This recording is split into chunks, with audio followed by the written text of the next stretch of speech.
Isang magandang umaga ng Sabado mga kaibigan, February 24, 2024. Latest weather update po tayo. Pero bago po tayo magpatuloy, pa-like and share naman po para ma-update po ating mga kababayan sa lagay po ng ating panahon. So ngayong umaga po ng Sabado mga kaibigan, ang hypnosis po natin galing sa DOST Pag-asa. Northeast monsoon pa rin po ang siyang nakakaapekto ngayong umaga sa ilang bahagi po yan ng extreme northern Luzon. Kasama po dyan ng easterlies na siya naman po nakakaapekto sa ilang bahagi po ng ating bansa. Mga kaibigan, as of now, wala pa naman pong namamata ang bagyo sa loob ng Philippine Area of Responsibility kahit LPA po. Pero may mga binabantayan po tayo na mga cloud cluster or kumpol ng kaulapan sa labas po ng PAR na ito'y posibleng maging LPA kapag nagkaroon ng action or kung lumakas po ito. Patasop na wala po itong direktang epekto sa ating bansang Pilipinas.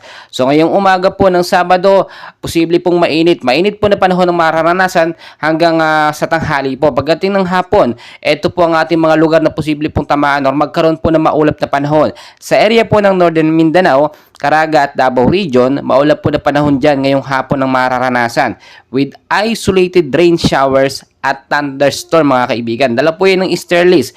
Mag-ingat po kayo sa impact niyan, posibleng pagbabaha o kaya naman po landslide doon sa matataas na lugar. So maging handa na lamang po tayo. Sa area po ng Batanes at Babuyan Island po mga kaibigan, maulap din po na panahon ang mararanasan yan with light rains no and posibleng maging heavy rainfall pagdating sa gabi kung ito po ay lumakas. So mas maganda bantayan po natin. Ayon sa Pag-asa, wala po itong direktang epekto. Ito po yung northeast monsoon or hanging amihan po na minsan talaga madalas po nagpapaulan. Dito naman mga kaibigan sa area naman po ng Ilocos Region, Cordillera at Administrative Region.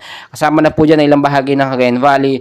Maulap na panahon din po ang mararanasan ngayong hapon no, na posibleng magkaroon po ng mga isolated light rains, mahinang pag-uulan at posibleng lumakas. So bantayan natin na talagang antabayanan po natin yung mga update. Mas maganda kung obserbahin natin ang panahon. Kung kayo lalabas, magdala po ng payong jacket, kapote, panlaban po yan sa biglaang pag-uulan. Mga kaibigan, dito naman po sa area ng Metro Manila at ilang bahagi ng ating bansa, partly cloudly skies po no, maulap na panahon ng mararanasan. So dala po yan ng easterlies at mga localized thunderstorm.